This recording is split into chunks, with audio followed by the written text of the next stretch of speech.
Good evening, everyone. I'm Isha, Officer Platforms at ABPN, your MC for today, and I'm delighted to have you join us. The Grandstand is a platform for us to showcase the most impactful ideas on the ground, straight from the source. Be captivated by the stories of project leaders who will take you on a journey into the beating heart of practical social impact. Each presenter will be given about 7 minutes. We will now get started on the Grandstand. I'm pleased to invite our first speaker for the Grandstand, Building Children's Environmental Stewardship today, Ms. Anuragini Nagar, Director Programs from SESME Workshop, who will talk about building children's environmental stewardship.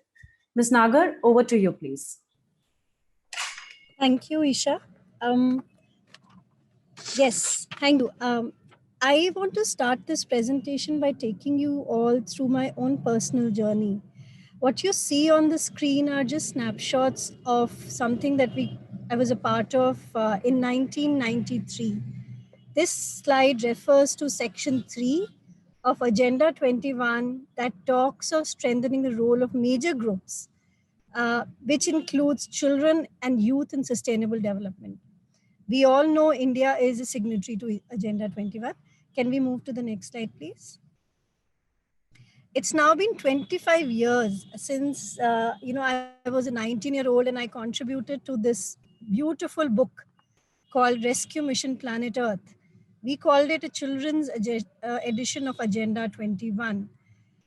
Since then, I have presented at several forums attended by key decision makers, and even prior when I was younger. And at that time also, we would ask them to listen and respond to what we, at that time, young people and children wanted to say, and we wanted the adults to hear us. While I stand here today, or, as you see me, I would leave it to you to decide whether the children and the youth were ever heard all those years back. Let's move to the next slide, please. The roles today have changed. I'm coming to where I am today. I work with Sesame Workshop India, and it's a full circle for me in a sense. I'm once again here presenting to an audience like yourselves who are equipped to take decisions. I'm once again talking on behalf of the children, but I know this time that the people who are listening are planning for the future, and they will take into consideration what the young people want the adults to listen to. What does Sesame Workshop want to do? In our environmental stewardship program, the only thing we want to do is we want to remind you all that it is the children who are and will continue to face increasing vulnerabilities due to climate crisis. There is no two ways about the fact that when we were younger, we faced these challenges, and children today will continue to face it even as decisions are taken year on year. As you can see on this slide, our effort is to make the children more visible. They are the most affected in an otherwise, we all know, it's a politically strife debate. And our approach to making this happen is by building environment stewardship. As we move ahead, to the next slide, please. This is how we do it, as the song goes. We look for platforms, partnerships, mechanisms to listen so that the children do not remain voiceless and invisible. I noticed that we have a very wonderful panelist here from Janagras, who I know have great experience of bringing governance and citizens together. And I hope that we are able to use some of their experiences and lessons and apply it to what Sesame is trying to do, but with younger children. We use global experience, expertise, and learnings to create a curricula that aims to make this very complicated and a complex issue relevant to young children. And when I say young children, I'm really talking about 3 to 8 year olds. And we as Sesame now want to become more active, more responsive in this movement so that the children remain in the center of the conversation. As we move ahead, please to the next slide. I would like to just talk about a little bit about a very small pilot exercise that we have done, I think last week, where we are collecting voices from children in Delhi on what do they want from the environment. And here are some examples of what the children said. So the children say, please don't burst crackers. But I don't know about you. Where I live in Delhi, I sleep every night with the sound of bursting crackers. Are the adults responsible or is it the children? I really don't know. The children are saying, let's plant more trees. And these are children who are not seeing the greenery. They're not seeing, the beautiful sounds that we talk about, the plants and animals that we talk of. They're not seeing it. And as the children demand more greenery and more breathing air, we know what's happening to the air around Delhi. We know what the green spaces are, almost non-existent. Again, the question is, are we as adults listening? I mean, I could go on and on about what the children are asking and how the adults are responding to it, but that's not the point. The point is for us to come back and say again that it is important for the adults to bring the children in the center of the conversation, and instead of disappointing them, instead of leaving them to fend for themselves, we need to increase the awareness around the issue. We need to talk more about climate change and sustainability. We have to participate more and amplify this discourse. And as I end this slide, the only thing I can say is please join us in our efforts as we reach to more and more children and help them become better environmental stewards. I would like to end here. My contact details are on the slide there. Thank you so much for this opportunity. Thank you so much, Anuragini. Up next, we have Mr. Oliver Karius, CEO of LGT Venture Philanthropy, who will share more with us about natural climate solutions embedded in the local community, which are working to restore ecosystems and enhance livelihoods in India. Mr. Karius, over to you, please. Thank you very much, Isha. Good evening. My name is Oliver Karius. I'm the CEO at LGT Venture Philanthropy. And thank you very much for the opportunity to present today. We're in a time where the megatrends of ecosystem, biodiversity loss, climate crisis, and increased inequality converge to create a perfect storm. We've never seen this before in history. The destruction of ecosystems is not because of the climate crisis, but of our economic system and overexploitation. Unfortunately, the climate crisis accelerates this destruction. Protecting and regenerating ecosystems is actually a very effective starting point to break the cycle of degradation. 2021 is a critical year. We have two major conference of the parties on biodiversity and climate change happening, and we're also entering the decade of ecosystem restoration until 2030. In today's session, I will explore how natural climate solutions embedded in the local community are working to restore ecosystems and enhance livelihoods. Let us look at a real case study. Top left-hand corner, you see a picture of a village in Rajasthan with around 6,000 people. This was from 2003. And as you can see, the landscape is completely degraded. It's dry, there are no forests, it is barren. In addition, the socioeconomic fabric, as well as the political status, make ecological restoration challenging and an uphill struggle. The good news is that things can actually change. Bottom right-hand corner, you see a picture of the same landscape some 17 years later on. What an incredible transformational change here. So what happened here? Starting with grassroots village level engagement and the establishment of village institutions to restore 600 hectares of degraded forest and planting 25,000 trees with soil and moisture conservation measures. These two measures, building institutions and planting trees, have actually led to this incredible transformation. This approach solves for three problems. First, no, previous slide, please. This solves for three problems. First, land degradation. 30% of India's 812 million acres is degraded. We have the tragedy of the commons. Nearly a quarter, that's 210 million acres, are common lands in India, of which 50% are degraded. And we have ineffective institutions as well. But how can such a transformation actually happen? Next slide, please. We're excited to introduce you to one of our portfolio organizations, the Foundation for Ecological Security. It is a non-profit organization founded in 2001. It actually deploys an end-to-end approach. And they are the ones that were able to foster that positive change you saw on the previous slide. First, they focus on securing land and ensure land tenure for the local community. Second, they work with local communities and institutions to strengthen governance. Third, they then work on enhancing the livelihoods, focusing on sustainable practices. And fourth, they protect ecosystems to restore both land and water resources and enhance rural communities' livelihoods. This integrated approach is FES's secret sauce, if you will, through which they've reached 15 million people until now, converting around 8 million acres or bringing 8 million acres under the protection of commons. They would like to scale this up to reach 38 million people and having 30 million acres under commons management in the next 5 years.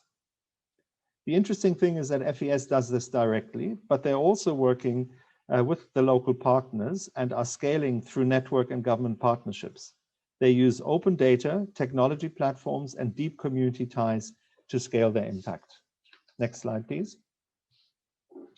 So what does this mean for us as a funder looking to protect and regenerate ecosystems? We are looking for integrated solutions that not just focus on conservation, but also look at really enhancing biodiversity, generating carbon credit, and having a positive impact on livelihoods. And for this, the focus on natural climate solutions is actually a very interesting opportunity, because natural climate solutions have two significant benefits. One, they're extremely cost effective. They can deliver 37% of cost-effective CO2 mitigation needed by 2030 to limit global warming to 2 degrees. And second, and this is really interesting from a funder's perspective, despite them being one of the top strategies to fight climate change, only 3% of climate change mitigation financing is currently flowing into this area. So it gives you a huge bang for the buck in terms of being very cost effective and having a very large contribution to a 2-degree scenario, and it is an underfunded opportunity. Applying this to the India context, the question we as a funder have, should we focus on protecting or regenerating solutions in India? Actually, in India, ecosystem regenerations is 3 times more potent than protection for unlocking carbon mitigation potential and biodiversity benefits. The graphic here really shows you the kind of carbon potential that reforestation has, and if reforestation is done in the manner described earlier for what instance FES is doing, we not only get biodiversity benefits, we get carbon benefits, and most importantly, we get the livelihood benefits. Last slide, please. So what does this mean for us as a funder and as a sector? Well, there are a couple of questions that we would really like to engage with you as well. These questions we pose to ourselves in our day-to-day work, also working with our portfolio and in the broader network. Question number 1, how can natural climate solutions be implemented at scale? We know they're effective. We know that they deliver these multiple benefits, but now the question is, given we've got this crisis, how can we scale them? Second, how can we use technology to scale natural climate solutions? Technology as a platform, using data, sharing best practice. I think technology here has a massive role to play. Thirdly, how can the nascent carbon sector in India be leveraged to benefit communities and restore ecosystems? This is not just about reducing emissions, but this is really focusing on building up and restoring ecosystems. And fourthly, this is around partnerships and financing. How can philanthropies, ecosystem players, private and public sector collaborate to create systemic change? I think the time is really now for us as different players to converge, to collaborate, and to accelerate the scale up of these solutions. As a funder, the time and the market is very exciting. There's a huge need and a huge opportunity for innovative models to deliver these benefits. And as I mentioned in my introduction, the time is now to scale natural climate solutions to protect and regenerate ecosystems. And we would love to hear from you if you would like to join us in this work in India. Thank you very much.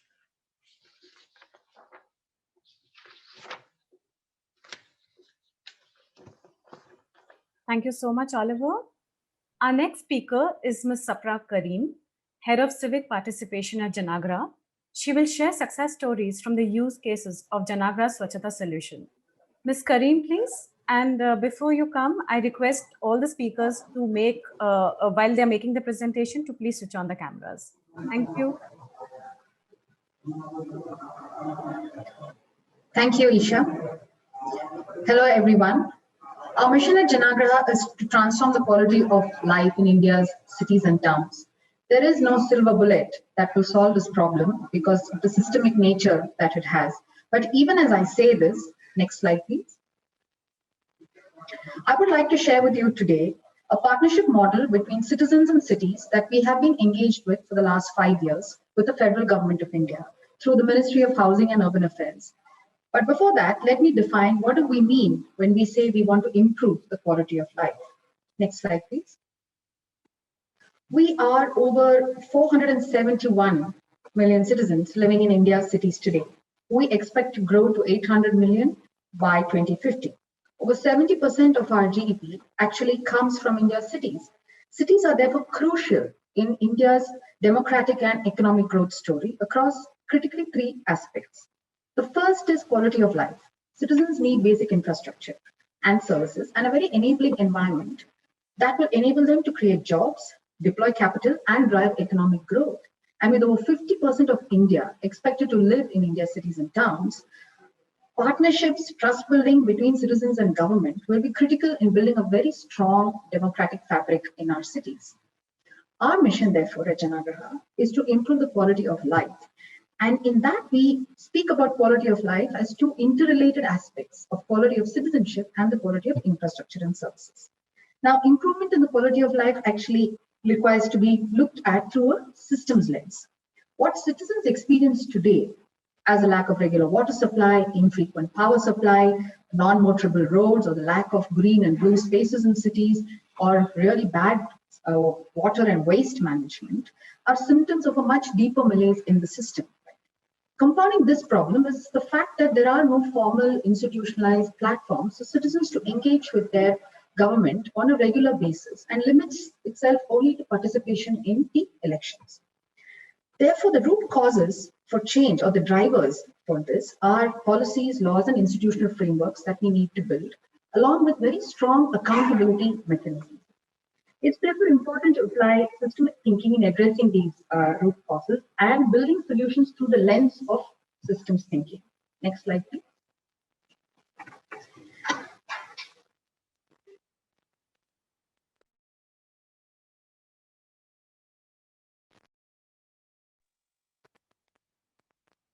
My apologies, it's a small error at my end.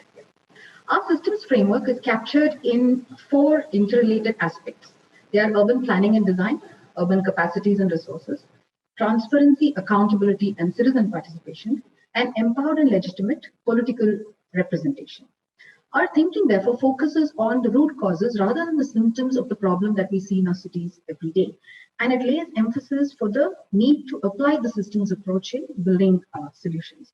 And we also advocate this thinking amongst our entire ecosystem and build programs that can actually catalyze sustainable change by applying a systems thinking approach. Next slide, please. Climate change is also a systems problem. As we know, urbanization trends indicate that 800 million citizens, like we said, will be coming into urban India by 2050. Changing weather patterns are expected to impact a similar number even over South Asia. Cities are key contributors to the negative impacts of climate change. And therefore, we see that with increasing densities, high usage of fossil fuels, which create heat islands, unsustainable water and waste management practices, and the lack of public mobility solutions, cities become very critical in saying how do you actually create a system by which climate change can be mitigated.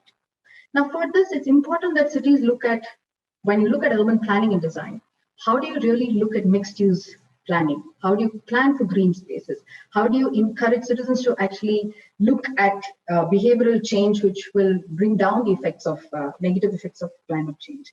And at the same point, even if we develop the best plans and the visions for the city, city governments need to be equipped with capacities and with resources to really implement these plans, projects, and these visions for the city, right? And therefore, you have to acquire the right skills, the right competencies, and then bring in the right kind of people to manage these city governments.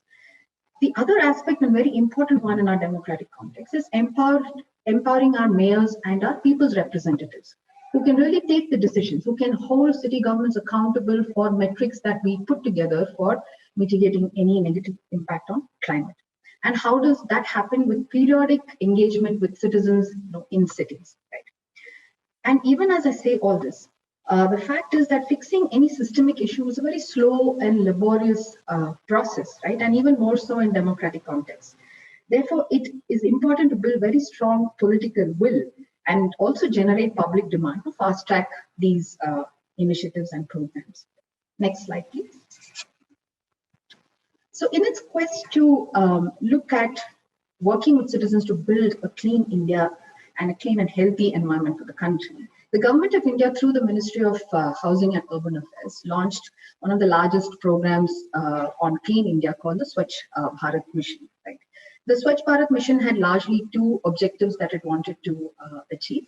One is to create an urban India which is open defecation free, and also to improve the processes of municipal solid waste management, in our cities and towns. Technology and citizen participation were very key aspects of making this mission a success across the country for the last many years. The Swachhata app that was built was a two-way communication tool between citizens and city officials. And they were based on service level agreements. They had a real-time dashboard that was available for everybody to see what's really going on across cities. And you also had an annual citizen feedback survey to speak about service levels and how it has been impacting the cities. The citizen awareness was built locally through cities. There was extensive engagement of cities in promoting this idea and actually creating localized campaigns, and it was monitored centrally by the mission itself. The app was formally recognized by the Prime Minister of India in 2020 as a significant technology tool and a campaign enabler that really instilled the spirit of clean India in many citizens and cities across the country. The technology platform was built in such a way that very easily it lent itself to also being customized for the pandemic. And so citizens could actually use this technology platform to connect with the cities on pandemic and COVID-related requirements and services also. Next slide, please. The mission was critical factors that ensured that this mission was actually a success was the fact that it had national level dashboards, right? And it was important that there was a culture of constant monitoring and feedback that went from the citizens to the city and to states and to the federal government, right? And this was measured through reduced impact on air quality and also on better solid waste management practices. Many cities have used this data to increase and make more effective infrastructure investments in their cities, and also look at enhancing staffing and other process improvements in cities to enable them to service the city better. The entire mission was also facilitated by a training program with a lot of engineers, over 29,000 of them that were trained across the country. Please move to the next slide. I just have, I think, one more slide coming up. So as on date, very quickly, we have a 17.8 million citizens using the platform. We posted about 21.4 million complaints. We have a 94% resolution rate across the country. And the technology is present in over 3,400 cities as we speak. Next slide, please. Based on our experience of having engaged with the Swachhata program, and in this large government mission, what has been very critical for us is the fact that it requires political will, it requires localized citizenship, it requires city governments to actually engage on this. And this particular campaign proved that we could bring all of this very effectively together to catalyze citizenship on scale in specific sectors. And this has been on public health and sanitation, we are keenly working towards bringing that into water also. And we do believe that it's imperative that global leadership demonstrates policies, actions, and investments which will build political will and create a demand for these kind of programs at scale. It's our vision to be present in and catalyze active citizenship in every citizen, in every city, in every neighborhood across the country. And we urge you to think of partnering and collaborating with us in these transformative agendas for India. Thank you very much.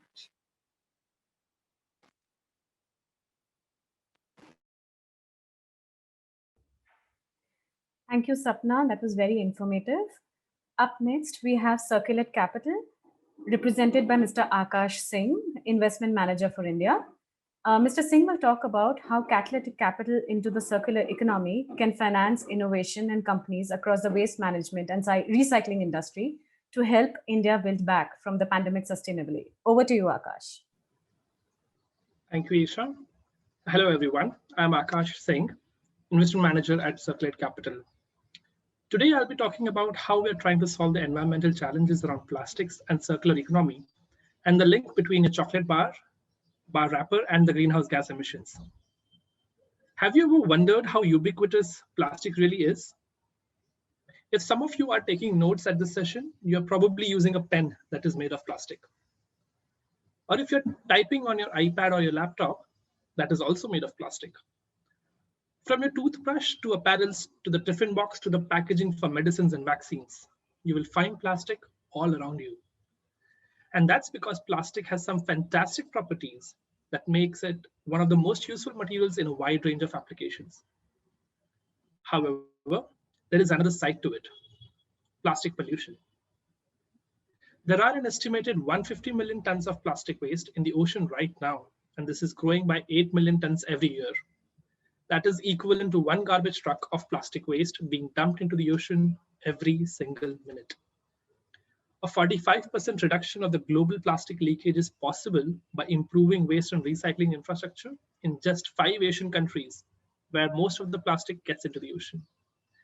850 million tons of greenhouse gases are being produced on the back of production and incineration of plastic. Annually, this problem is costing the marine ecosystem and local industries billions of dollars around the globe.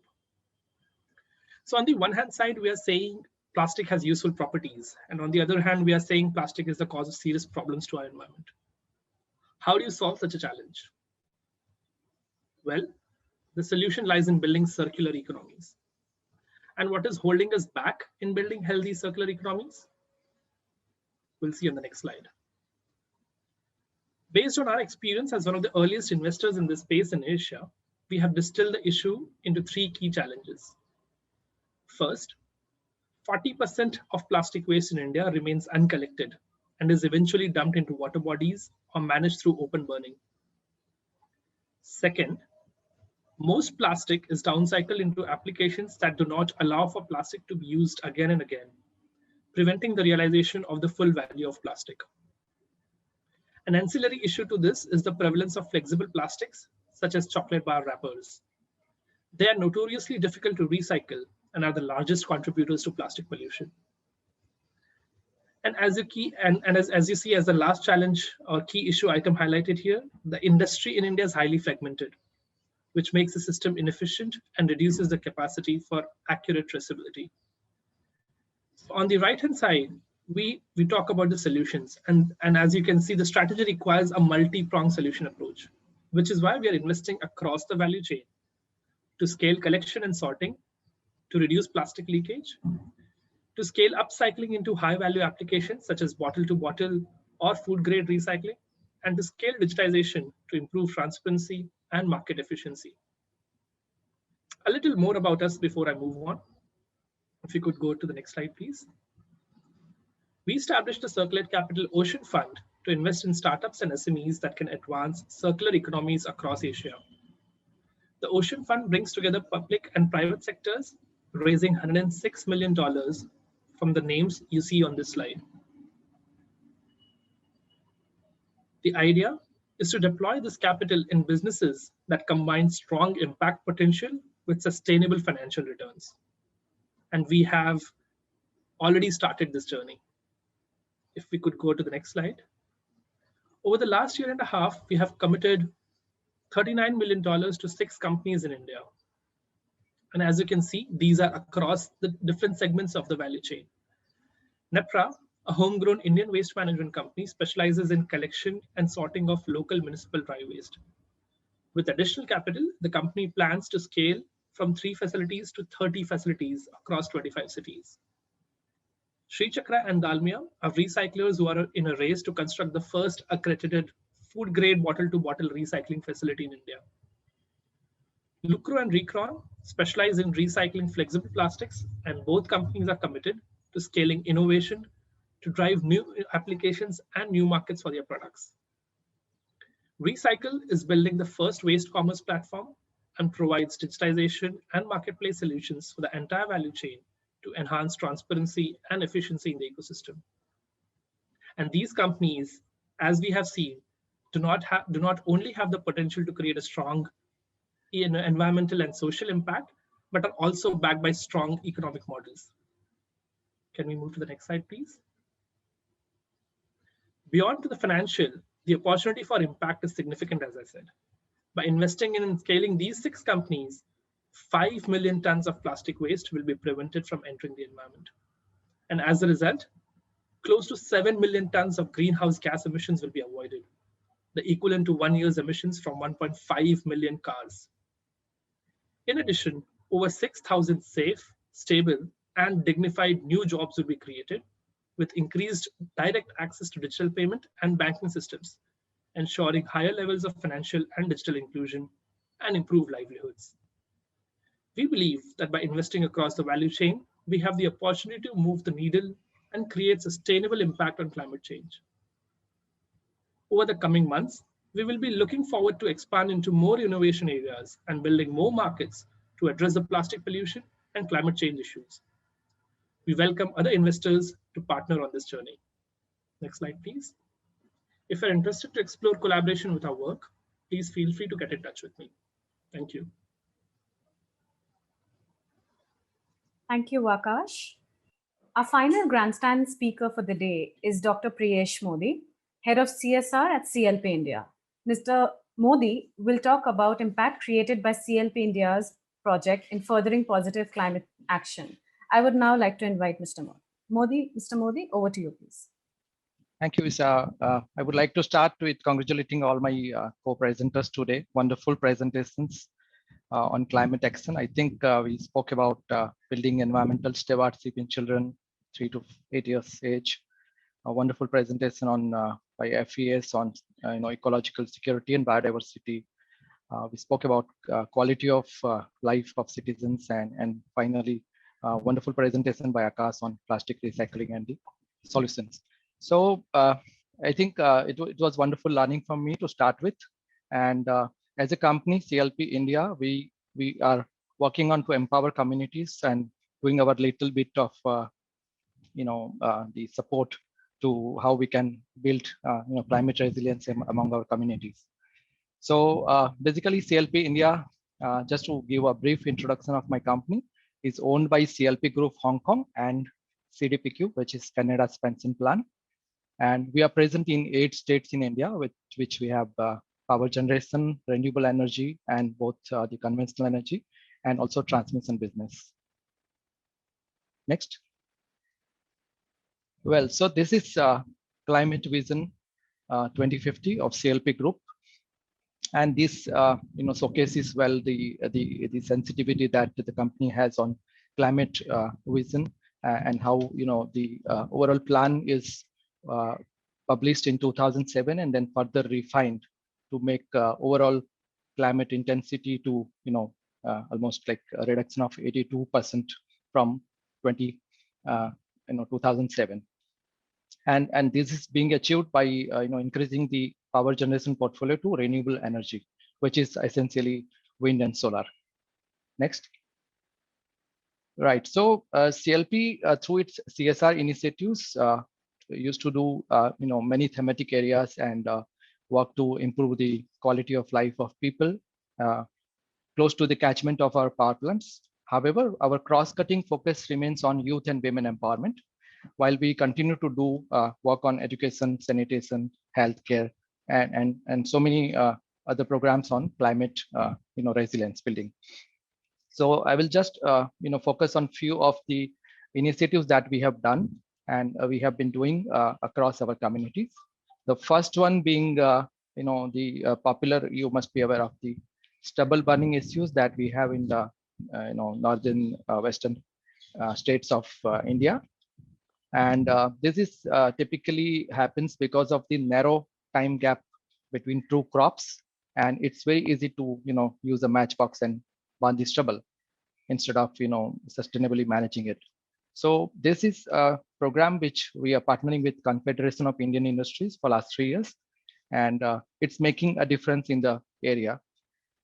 The overall CII reach is larger. We are just contributing as one of the corporate citizen, and if other AVPN members are interested, we will be happy to share more details with them.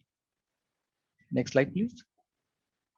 Okay, so again, water as an important natural resource. We know that once you make adequate water available to community, there is a huge difference in the way the health, sanitation, and the overall economic prosperity in the area. So we have been doing a lot of work on water security for our communities. And the essential part here is that while we make our communities water rich, we also look at the water literacy, or being sensible to use water in a very optimized manner. So that goes along with all the programs where we have larger watershed management programs. Next, please. Right. So the solar energy, particularly in the area which is not connected to grid, or if there are interruptions in the electricity supply. So there, I think there is a huge potential remain untapped for India to use solar energy efficiently for the benefit of communities. So we have pitched in, since this is also one of our, being a power plant company, it makes sense for us to look at this particular solution for the community benefit. And we have been partnering with them. Of course, the commercial projects that we have are quite a large size, but for community, we have been partnering with the like-minded teams across the country to look for community-based, solar energy use. Next, please. Well, so these are few initiatives across the country that we have been implementing, and there are some learning lessons which we would like to share with you. The first one is the community has a perceived need, whereas when you do a formal need assessment, there is something else that comes out. So it's important that we look at the actual need by a scientific need assessment study that will bring out the most important and the most pressing needs of the community. Of course, there are many proven steps for each of the climate action program, but we have seen that when we look at zero-based thinking and try to innovate, it really makes a difference. Similarly, for corporates like us, and the same is for anybody else. I think if we really want to scale it up, we need to go with relevant government schemes and collaborate with them. As whether it is Swachh Bharat Mission or whether it is a water cause or anything else, I think it makes sense to synergize with government schemes and then impact more. And finally, I think the ground implementation is the key. So if we have strong partners with strong subject expertise, possibly we can definitely make each rupee work for our community and make a real difference. So that's it from me. Thank you so much. Thank you so much, Mr. Modi, and thank you to all speakers who are part of the Grandstand. We have now come to the end of the Grandstand. This session is made possible with the kind support of our festival partners, Bill and Melinda Gates Foundation, Sesame Workshop India, the Rockefeller Foundation, COVID Action Collab, VNV Advisory Services LLP, the British Asian Trust, UNDP, WPP India CSR Foundation, Catalyst Management Services, and Sattva. To continue chatting with your speakers and fellow delegates in this session, please make use of the messaging and meeting function of our festival platform. Do share your insights of this session on social media and remember to tag us using the hashtag AVPN South Asia 2021 and social impact. Up next is a session on mobilizing catalytic finance for green investments, which will be starting at 5:10 p.m. Thank you so much and enjoy the rest of the festival.